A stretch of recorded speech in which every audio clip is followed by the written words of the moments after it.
Hello students. कल हम लोगों ने आपका ज्योग्राफी का चैप्टर नंबर 3 शुरू किया था। That was your our changing earth. इसमें हम लोगों ने पढ़ा कि हमारी अर्थ किस तरीके से चेंज हो रही है और कौन कौन से फैक्टर्स उसमें चेंजेस कॉज कर रहे हैं। जिसमें सबसे पहले हमने लिथोस्फेरिक प्लेट्स के बारे में पढ़ा था और उनकी मूवमेंट के बारे में पढ़ा था। फिर हमने पढ़ा वो किस तरीके से अर्थ पे चेंजेस कॉज करती है। उसके बाद एंड में मैंने आपको बताया था कि जितनी भी मूवमेंट अर्थ पे होती है ये कुछ फोर्सेस की वजह से होती है, जिनका क्या नाम बताया था मैंने आपको, एंडोजेनिक और एक्सोजेनिक। आज हम इन्हीं फोर्सेस को थोड़ा डिटेल में पढ़ेंगे। अगर आप अपनी स्क्रीन पे देखेंगे तो हेडिंग में ये लिखा गया है कि अर्थ की मूवमेंट जो है वो दो तरह की फोर्सेस पे डिस्ट्रीब्यूट की गई है। कौन कौन सी है? First is your endogenic and another one is your exogenic. किसी भी वर्ड को समझने से पहले अगर हम उसका ओरिजिन समझते हैं तो हमें बहुत आसानी से समझ में आ जाएगा कि उस वर्ड का मीनिंग क्या है। इसीलिए ये जो वर्ड्स हैं ये मैंने दो फेजेस में डिस्ट्रीब्यूट किए हैं। जैसे एंडोजेनिक जो है वो एंडो और जेनिक से बना हुआ है। तो अगर आप अपनी स्क्रीन पे देखेंगे तो एंडो का मतलब मैंने आपको बताया है, एंडो का मतलब होता है इंटीरियर, और ये बना है जेनिक से। जेनिक का मतलब होता है ओरिजिन। तो एंडोजेनिक इकट्ठे क्या बनाता है? मतलब जिसका इंटीरियर ओरिजिन है। इसी तरह से एक्सो का मतलब होता है एक्सटीरियर। फिर से इसके साथ जेनिक जुड़ा है जिसका मतलब है ओरिजिन, तो इसका मतलब जिसका एक्सटीरियर ओरिजिन होता है वो क्या होता है? एक्सोजेनिक। इस चीज को और अच्छे से समझने के लिए नीचे दो आपको डेफिनेशंस दी गई हैं। अगर आप फर्स्ट डेफिनेशन पे ध्यान देंगे तो ये लिखा है, the forces which act inside interior of the earth are called endogenic forces. मतलब जो फोर्सेस अर्थ के अंदर कहीं काम कर रही है, इंटीरियर में काम कर रही हैं और वहां से बाहर आती हैं, उनको हम एंडोजेनिक फोर्सेस बोलते हैं। जिनकी एग्जांपल है अर्थक्वेक, वॉल्केनो। ये दोनों जो है ये अर्थ के अंदर कहीं काम कर रहे होते हैं, उसके बाद जो है सरफेस पे आते हैं, तो इनको क्या बोलते हैं? एंडोजेनिक। इसी तरह से दूसरी डेफिनेशन में देखिए, यहाँ लिखा है, the forces which act outside exterior of the earth are called exogenic forces. मतलब जो भी फोर्सेस कहाँ एक्ट कर रही हैं? आउटसाइड ऑफ द अर्थ, मतलब धरती के ऊपर जो है वो काम कर रही हैं, उनको हम एक्सोजेनिक फोर्सेस बोलते हैं। जिसमें हमारे पास रिवर है, जिसमें हमारे पास विंड है। इनको हम बाद में डिटेल में पढ़ेंगे कि किस तरीके से ये हमारी अर्थ पे क्या कॉज करती हैं, चेंजेस कॉज करती हैं। अब आपको साइड पे यहाँ पे एक फ्लो चार्ट दिया गया है। अगर आप इसको ध्यान से देखेंगे, ये आपकी बुक पे भी अवेलेबल है। इसमें आपको अर्थ की मूवमेंट देखिए बताया गया है कि अर्थ की मूवमेंट जो है वो दो तरह की फोर्सेस से होती है। First is your endogenic and another one is your exogenic. Endogenic में भी आपको बताया गया है कि दो तरह की फोर्सेस होती है। एक होती है सडन। सडन मतलब जो अचानक से हमें महसूस हो जाती है, जिसमें आपका अर्थक्वेक है। अर्थक्वेक जो है वो हमें क्या है? अचानक से महसूस हो जाता है। आप बच्चों इन अर्थक्वेक से बहुत ज्यादा फेमिलियर होंगे क्योंकि कुछ साल पहले आपके एरिया में बहुत ज्यादा जो है वो अर्थक्वेक्स आए थे। तो अचानक से झटका आ जाता था, हमें नहीं पता होता था कि वो कब आने वाला है। तो मतलब ये सडन फोर्सेस है। उसके बाद दूसरी जो है वो क्या है? वॉल्केनो है। फिर लैंडस्लाइड्स है। जैसे आप इससे भी बहुत ज्यादा फेमिलियर है, हमारा हिली एरिया है, यहाँ पे कभी भी बारिश होती है, कुछ होती है, तो एकदम से क्या आ जाती है?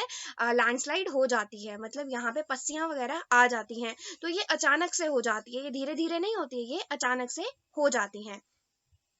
उसके बाद दूसरा जो है एंडोजेनिक फोर्सेस के अंडर ही वो आता है डिएस्ट्रोफिक फोर्सेस। मतलब जो धीरे धीरे काम करती हैं। हमने इसके बारे में कल भी बात की थी। जैसे इसके एग्जांपल में इन्होंने बताया है बिल्डिंग माउंटेन्स। जो पहाड़ हैं वो धीरे धीरे बनते हैं। तो ये क्या है? एक बहुत स्लो प्रोसेस है, ये डिएस्ट्रोफिक प्रोसेस है। तो एंडोजेनिक फोर्सेस में क्या बताया गया है? ये फोर्सेस इंटीरियर से अर्थ के काम करती हैं, ये सडन होती हैं और कुछ क्या होती हैं? स्लो होती हैं। लेकिन ये अर्थ के अंदर से ही काम करती हैं। उसके कॉन्ट्ररी अगर आप देखेंगे तो एक्सोजेनिक फोर्सेस है। एक्सोजेनिक फोर्सेस वो होती हैं जो कहाँ काम करती हैं? एक्सटीरियर में। इसमें आपको इन्होंने बताया है कि कौन कौन सी फोर्सेस है। इरोजनल है और डिपोजिशनल है। आप अगर यहाँ ध्यान से देखेंगे तो आपको दिखेगा इरोजनल एंड डिपोजिशनल।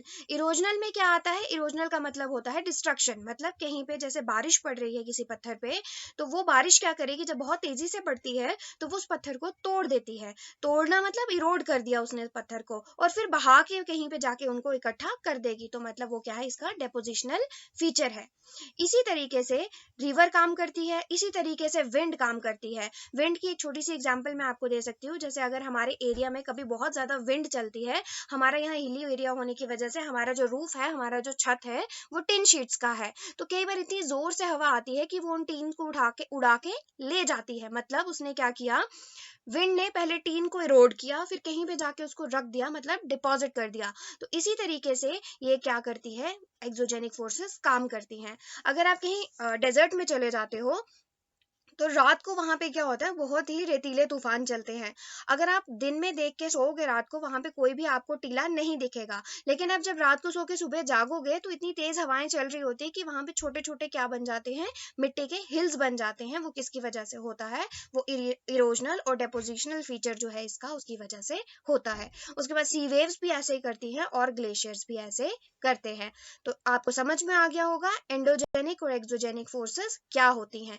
जितनी भी हमारी अर्थ पे चेंजेस होती हैं वो इन्हीं दो फोर्सेस की वजह से मैक्सिमम होती हैं। अब इनको हम डिटेल में पढ़ेंगे कि एंडोजेनिक की जो फोर्सेस हैं वो कैसे चेंजेस करती हैं और एक्सोजेनिक की कैसे करती हैं। वन बाय वन हम इनको स्टडी करते हैं। तो सबसे पहले बच्चों हम फर्स्ट एंडोजेनिक फोर्स के बारे में पढ़ेंगे, जो क्या है, वोल्केनो। तो यहाँ पे अगर आप ध्यान दोगे, यहाँ पे अगर डेफिनेशन पे ध्यान दोगे तो वोल्केनो क्या होता है, a volcano is a vent, vent क्या होता है, opening in the earth's crust through which molten material, जिसको हम मैग्मा भी बोल सकते हैं, इरप्ट्स सडनली। मतलब इसका कहने का मतलब है कि वोल्केनो क्या है, एक ओपनिंग है जहां से क्या होता है, मॉल्टन मैग्मा क्या हो जाता है, अचानक से बाहर आ जाता है। हमने कल भी पढ़ा था कि हम अर्थ की क्रस्ट पे रहते हैं, क्रस्ट के नीचे क्या है, मेंटल है, लेकिन मेंटल के ऊपर कुछ मॉल्टन मैग्मा है जिसकी वजह से हमारी प्लेट्स क्या करती हैं, मूव करती हैं। अब ये जो मॉल्टन मैग्मा होता है ये क्या होता है, गर्म होता है, और ये हमेशा किस कोशिश में रहता है कि मैं बाहर कहाँ से निकलूं। जब भी इसको कहीं से भी थोड़ा सा क्रैक या थोड़ा सा भी कोई नरम पोर्शन मिल जाता है जिसको तोड़ के ये बाहर आ सकता है, तो ये कोशिश करता है कि किस तरीके से मैं निकल के बाहर आऊं, और ये अचानक से वहां से जब इसको रास्ता मिल गया तो ये क्या करेगा, अचानक से बाहर आ जाएगा। तो ये in the form of volcano क्या हो जाता है, एकदम से बाहर आ जाता है। इस चीज को समझने के लिए आप यहाँ पे देखिए, ये क्या है, अर्थ की क्रस्ट है, नीचे मैग्मा है, और देखिए किस तरह से वोल्केनो फूट के बाहर आ रहा है, इसकी वजह से ऐश, स्मोक, सब कुछ बाहर आता है। इस चीज को और अच्छे से समझाने के लिए यहाँ पे नीचे एक डायग्राम आपको दी गई है। अगर आप इस डायग्राम को देखेंगे तो ये जो ब्राउन पार्ट है ये डिपिक्ट कर रहा है मेंटल। मेंटल में क्या होता है, मॉल्टन मैग्मा होता है जो रेड कलर का है, ठीक है। जिसमें मॉल्टन मैग्मा होता है उसको हम मैग्मा चैम्बर बोलते हैं। इसको हम आगे हर टर्म को वन बाय वन करके पढ़ते हैं। तो आपने देखा कि यहाँ पे क्या है, ये रेड कलर का क्या है, मैग्मा है।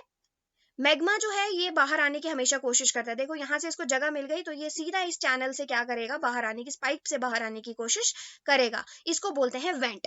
जहां से ये बाहर आने की कोशिश करता है उसको क्या बोलते हैं, वेंट। अब जरूरी नहीं है कि ये सीधा ही बाहर आएगा, अगर इसको बीच में कहीं और जाने की भी जगह मिल गई तो ये साइड से भी कहीं से भी निकल जाएगा। इसको क्या बोलते हैं, साइड वेंट। इसको क्या बोलते हैं, साइड वेंट, ठीक है। जब ये निकल के बाहर आ रहा है अर्थ की क्रस्ट पे, तो ऊपर जहां पे ये ऊपर अर्थ की क्रस्ट पे पहुंचता है इसको बोलते हैं क्रेटर। और मॉल्टन मैग्मा जब अर्थ की क्रस्ट से बाहर आता है, मतलब जब अर्थ से बाहर निकलता है, तो ये in the form of lava earth से बाहर निकलता है, ठीक है। ये एक सिंपल सी डायग्राम थी। एक छोटी सी एग्जांपल के थ्रू भी मैं आपको ये समझा सकती हूँ। जैसे अगर आप गैस पे क्या करेंगे, पानी बॉईल करने रखेंगे और ऊपर से उसको लिड दे देंगे, ढक्कन दे देंगे, तो क्या होगा, जब पानी बहुत बॉईल हो जाएगा तो वो क्या कोशिश करेगा कि किस तरीके से मैं उस ढक्कन को उछाल के बाहर आऊं। उसको इतनी फोर्स उसमें नहीं होती है, लेकिन फिर भी क्या होता है कि वो कहीं ना कहीं से साइड से अपना रास्ता ढूंढ लेता है जहां से वो क्या हो जाता है, बाहर आ जाता है। इसी तरह से मैग्मा भी गर्म होता है तो वो कहीं ना कहीं से रास्ता ढूंढ लेता है कि मैं कैसे बाहर आऊं, और जब उसको रास्ता मिल जाता है तो वो इन द फॉर्म ऑफ वोल्केनो बाहर आ जाता है। अब देखिए सबसे फर्स्ट पॉइंट आपको बताया गया है मैग्मा चैम्बर क्या होता है। तो इसकी डेफिनेशन देखिए, a magma chamber is a large pool of liquid rock beneath the surface of earth. The molten rock और magma is under great pressure in such a chamber. जहां पे मेंटल में ये मैग्मा इकट्ठा होता है उसको क्या बोलते हैं, मैग्मा चैम्बर बोलते हैं। और इस मैग्मा चैम्बर में ये जो मैग्मा होता है ये बहुत प्रेशर में होता है, मतलब कब मैं बाहर आऊं ये उसी प्रेशर में होता है। उसके बाद सेकंड आपको बताया गया है कि वेंट क्या होता है। इसकी डेफिनेशन क्या है, it is an opening on the earth surface from where volcanic material is emitted. मतलब जहां जिस चैनल से वॉल्केनिक मटेरियल जो है वो निकल के एमिट होता है, मतलब बाहर आता है, उसको क्या बोलते हैं, वेंट बोलते हैं। ये दो तरह का होता है, सेंट्रल वेंट, मेन वेंट, जैसे मैंने आपको बताया जो सीधी पाइप ऊपर जा रही है ये क्या है, मेन वेंट है। और अगर इसको कहीं साइड से भी जगह मिल जाएगी तो ये साइड से भी निकल जाएगा, जिसको क्या बोलते हैं, साइड वेंट। उसके बाद थर्ड आपको बताया है कि लावा क्या होता है। मॉल्टन magma emerges as a liquid onto earth surface. It is also used for the solidified rock formed by the cooling of molten magma flow. यही मैंने बताया कि मैग्मा क्या है, अर्थ के अंदर मैग्मा है, लेकिन जब ये अर्थ की सरफेस के ऊपर आ रहा है तो ये किसकी फॉर्म में बाहर आता है, ये लावा की फॉर्म में बाहर आता है। उसके बाद आता है क्रेटर। क्रेटर क्या है, ये एक सर्कुलर डिप्रेशन है अराउंड द वॉल्केनिक वेंट। अगर आप नीचे छोटा सा फोटो दिया इसको देखेंगे, यहाँ पे आपको पता चलेगा क्रेटर क्या है। जब वॉल्केनिक इरप्शन होता है तो वहां पे एक सर्कुलर सा डिप्रेशन बन जाता है उसके मुंह के ऊपर, जहां से वॉल्केनिक इरप्शन हो रहा है वहां एक सर्कुलर सा डिप्रेशन बन जाता है, जिसको क्या बोलते हैं, क्रेटर बोलते हैं। आई थिंक आपको वॉल्केनो और वॉल्केनिक इरप्शन का पूरा प्रोसेस जो है वो समझ में आ गया होगा। अब हम नेक्स्ट शिफ्ट करते हैं। अब हम पढ़ेंगे अर्थक्वेक के बारे में। अर्थक्वेक की डेफिनेशन यहाँ पे दी गई है, when the lithospheric plates move, the surface of the earth vibrates. The vibration can travel all around the earth. This vibration is called earthquake. इसको समझने से पहले हमने कल भी ये बात की थी कि हमारी लिथोस्फेरिक प्लेट्स जो हैं वो क्या कर रही हैं, ऑल टाइम मूव कर रही हैं, हर टाइम मूव कर रही हैं। हम मूव कर रहे हैं, हमारा घर मूव कर रहा है, हमारी पूरी अर्थ मूव कर रही है, लेकिन हमें ये एहसास नहीं होता है क्योंकि हमारी जो ये अर्थ है ये बहुत धीरे धीरे मूव करती है। ये जो प्लेट्स हैं ये बहुत धीरे धीरे मूव करती हैं, ये कई सालों में सिर्फ कुछ इंच ही मूव करती है, इसीलिए हमें ये महसूस नहीं होता है। लेकिन कभी कभी क्या होता है कि ये जो प्लेट्स हैं ये एकदम झटके से एक दूसरे से क्या कर जाती हैं, टकरा जाती हैं। जैसे आप यहाँ पे डायग्राम में देख सकते हैं, ये जो प्लेट्स हैं ये झटके से टकरा रही हैं और वाइब्रेशन कुछ निकल रही हैं। फिर से देखिए ध्यान से, यहाँ पे क्या हो रहा है, ये दो प्लेट्स आपस में टकरा रही हैं और क्या हो रहा है, वाइब्रेशन हो रही हैं। जब ये वाइब्रेशंस होती हैं तो ये पूरी अर्थ को क्या कर देती हैं, जोर से हिला देती हैं, और इसको हम क्या बोलते हैं, अर्थक्वेक बोलते हैं। इसको क्या बोलते हैं, अर्थक्वेक बोलते हैं। ठीक है, आई थिंक आपको समझ में आ गया होगा। उसके बाद नीचे जो डायग्राम है उसमें देखिए, हमने पिछले चैप्टर में क्रस्ट में ये डिस्कस किया था कि क्रस्ट का जो डेप्थ है वो कितनी है, 35 किलोमीटर है। किसमें, जो कॉन्टिनेंटल क्रस्ट है वो 35 किलोमीटर तक नीचे तक है, और ओशनिक क्रस्ट 5 किलोमीटर नीचे तक है। अब ये प्लेट्स जरूरी नहीं है कि सरफेस ऑफ द अर्थ पे एक दूसरे को हिट करेंगी। ये 35 किलोमीटर की डेप्थ में कहीं पे भी एक दूसरे को हिट कर सकती हैं, कहीं पे भी एक दूसरे से टकरा सकती हैं। ठीक है, जहां पे ये एक दूसरे से टकराती हैं अर्थ के नीचे, जहां पे भी एक दूसरे से टकराएंगी वो पॉइंट क्या कहलाता है, फोकस कहलाता है। क्या कहलाता है, फोकस। जब हम इसके बिल्कुल सीधे में ऊपर आ जाते हैं अर्थ की सरफेस में, जहां पे हमारा नीचे फोकस है, जब हम बिल्कुल सीधे आ गए ऊपर, कहां पे, अर्थ की सरफेस पे, तो वहां पे इसका नाम क्या हो जाता है, एपी सेंटर। वहां पे इसको क्या बोलते हैं, एपी सेंटर। अगर आप साइड पे अपना ध्यान मोटिवेट करोगे तो सबसे पहले आपको बताया गया है फोकस क्या होता है। तो फोकस इन्होंने बताया है, the place in the crust where the movement start is called focus. वो क्रस्ट में जगह जहां पे ये मूवमेंट शुरू होती है उसको क्या बोलते हैं, फोकस बोलते हैं। दूसरे में आपको बताया है एपिसेंटर क्या होता है, the place on the surface above the focus is called epicentre. मैंने वही बताया, अगर हम बिल्कुल सीधे ऊपर चले जाएं फोकस से तो अर्थ की सरफेस पे जो जगह होती है उसको क्या बोलते हैं, एपिसेंटर बोलते हैं। उसके बाद आपको ये बताया गया है कि जब भी अर्थक्वेक आता है तो इसकी वजह से, मैंने पहले भी बोला, कुछ वाइब्रेशंस होती हैं। ठीक है, जैसे आप यहाँ पे देख रहे हैं, ये जो एक स्टार की शेप में ये दिया गया है, फोकस के आगे पीछे बनाया गया है, ये क्या है, ये दिखाई गई हैं वाइब्रेशंस। तो जब अर्थक्वेक आता है ये वाइब्रेशंस जो हैं वो फैलती हैं इन द फॉर्म ऑफ वेव्स। किसकी जैसी फैलती हैं, जैसे लहरें होती हैं समुद्र की, उस तरीके से ये फैलती हैं, और जहां तक ये वेव्स जाएंगी वहां तक क्या होता है, अर्थक्वेक के झटके महसूस होते हैं। ठीक है, सबसे ज्यादा डैमेज कहाँ पे होता है, सबसे ज्यादा मतलब डिस्ट्रक्शन कहाँ पे होती है, जो एपिसेंटर के सबसे नजदीक जगहें होती हैं वहां पे सबसे ज्यादा तबाही होती है। और जैसे जैसे ये वेव्स जो हैं वो दूर दूर जाती हैं वैसे वैसे इनकी ताकत घटती जाती है, और वहां पे क्या होता है, वहां पे डिस्ट्रक्शन भी कम होती है। उसके बाद आपको यहाँ बताया गया है कि अर्थक्वेक जो है उसको हम किस में मेजर करते हैं, अगर आप यहाँ पे देखेंगे, यहाँ बताया गया है an earthquake is measured with a machine called seismograph. एक मशीन के थ्रू इसको मेजर किया जाता है जिसको क्या बोलते हैं, seismograph. The magnitude of the earth is measured on Richter scale. जो मैग्नीट्यूड होता है अर्थ का वो किस पे मेजर किया जाता है, रिचर स्केल का, और रिचर स्केल पे मेजर किया जाता है, और ये रेंज करता है फ्रॉम 1 to 10, मतलब 1 से 10 के बीच में पॉइंट जो है, इसमें हमें पता चलता है कि कितना ज्यादा अर्थक्वेक आया है और कितना अर्थक्वेक कम आया है। तो बेसिकली एक मिडल फिगर इसमें रखी गई है कि 5 से नीचे अगर कहीं भी झटका आता है, जैसे अगर कहीं हम सुनते हैं कि यहाँ पे 1.5 का झटका आया है, तो वो इतना डिस्ट्रक्टिव नहीं होता है, मतलब उससे इतनी तबाही नहीं होती है। लेकिन अगर 5 से ज्यादा कहीं पे किसी भी जगह पे अर्थक्वेक आता है, जैसे 5.9 का, 6.2 का, तो वो बहुत ज्यादा, जितना बढ़ेगा उतना ही ज्यादा क्या होगा, डिस्ट्रक्शन होगी, उतनी ही ज्यादा तबाही उस जगह पे होगी। आई थिंक अर्थक्वेक आपको क्लियर हो गया होगा कि अर्थक्वेक क्या होता है और कैसे आता है। नेक्स्ट देखिए बच्चों, आपकी बुक में यहाँ पे एक केस स्टडी दी गई है अर्थक्वेक की। अगर आप इसको ध्यान से देखोगे तो ये भुज की आपको अर्थक्वेक की केस स्टडी दी गई है। भुज जो है वो कहाँ पे है, इंडिया की स्टेट जो गुजरात में है वहां पे भुज सिचुएटेड है। यहाँ पे एक बहुत ही खतरनाक अर्थक्वेक आया था। कब आया था, 26 जनवरी 2001 में। यहाँ पे 6.9 पॉइंट्स का एक क्या आया था, अर्थक्वेक आया था, जिसकी वजह से बहुत ज्यादा डिस्ट्रक्शन हो गई थी। अगर आप इसको ध्यान से देखोगे तो यहाँ पे आपको कुछ पॉइंट्स दिए गए हैं, मैं एक एक पॉइंट आपको ध्यान से समझाऊंगी। जैसे सेकंड पॉइंट में आपको ये दिया गया है कि जो स्कूल है वो सबसे ज्यादा अफेक्ट हुआ था, क्योंकि उस दिन 26 जनवरी थी और बहुत सारे लोग जो है उस स्कूल में इकट्ठे हुए थे, बहुत सारे टीचर्स थे, बहुत सारे स्टूडेंट्स थे, और एकदम से क्या आ गया था, अर्थक्वेक आ गया था। तो 971 स्टूडेंट्स और 31 टीचर्स को अपनी जान गंवानी पड़ी थी, वो उनकी डेथ हो गई थी। तो बहुत ज्यादा नुकसान यहाँ पे हुआ था।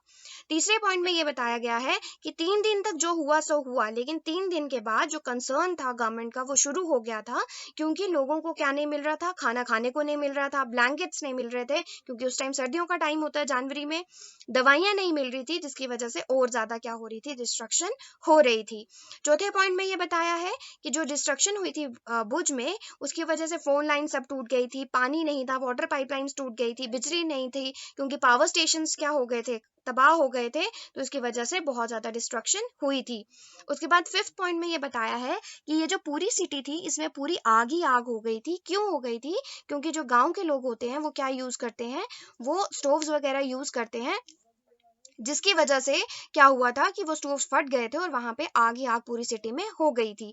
उसके बाद जो प्रेसिडेंट है उसने इस स्टेट ऑफ इमरजेंसी डिक्लेयर कर दी थी, क्योंकि इमरजेंसी, आपने सिविक्स में पढ़ा है इमरजेंसी क्या होता है, तो ये emergency, state of emergency declare हो गई थी। और सीएम ने उस टाइम पे अपील की थी सेंटर के से कि हमें फाइनेंशियल हेल्प दो, ताकि हम क्या कर सकें, हम अपने स्टेट की फंक्शनिंग थोड़ी सी, मतलब लोगों को खाना दे सकें, उनको रहने के लिए शेल्टर दे सकें, या उनको मेडिकल फैसिलिटी के लिए काम कर सकें। तो वहां पे फाइनेंशियली भी बहुत ज्यादा वीक जो है वो स्टेट हो गई थी। तो ये आपका क्या था, केस स्टडी किसकी थी, अर्थक्वेक जो कहाँ आया था, भुज में आया था। उसके बाद अगर आप दूसरी साइड देखोगे तो यहाँ पे आपको दिए गए हैं कुछ पॉइंट्स अर्थक्वेक प्रिपेयर्डनेस को लेके। मतलब अगर कभी भी आपकी लाइफ में अर्थक्वेक आ जाता है तो उस टाइम पे आपको क्या चीजें ध्यान में रखनी है और क्या एक्शंस आपको उस टाइम पे लेने हैं, ये उसके बारे में आपको बताया गया है। सबसे पहला पॉइंट जो है वो ये बताया है कि सेफ स्पॉट आपको ढूंढना है। अब आप बोलोगे एक तरफ अर्थक्वेक आ रहा है तो हम क्या सेफ स्पॉट ढूंढेंगे, उस टाइम पे अपने आप को आपने इतना पॉजिटिव रखना है, इतना ज्यादा अटेंटिव रखना है कि आपको एकदम से ये आना चाहिए दिमाग में कि अर्थक्वेक आ गया और मुझे क्या करना है। आपको जो है सेफ स्पॉट ढूंढना है। सेफ स्पॉट का मतलब आपको कहाँ पे जाके रुकना है, ऐसे किसी भी जगह पे जाके नहीं खड़े हो जाना है, बल्कि आपको देखना है मैं कहाँ जाके खड़ा हो जाऊं। किसी भी किचन काउंटर के नीचे जाके आप बैठ सकते हैं, किसी भी टेबल के नीचे या डेस्क के नीचे, क्योंकि टेबल जो है वो थोड़ा स्ट्रांग होता है, अगर उसके ऊपर कुछ भी गिरेगा तो वो इतनी आसानी से टूटेगा नहीं, तो वो आपको कम नुकसान करेगा।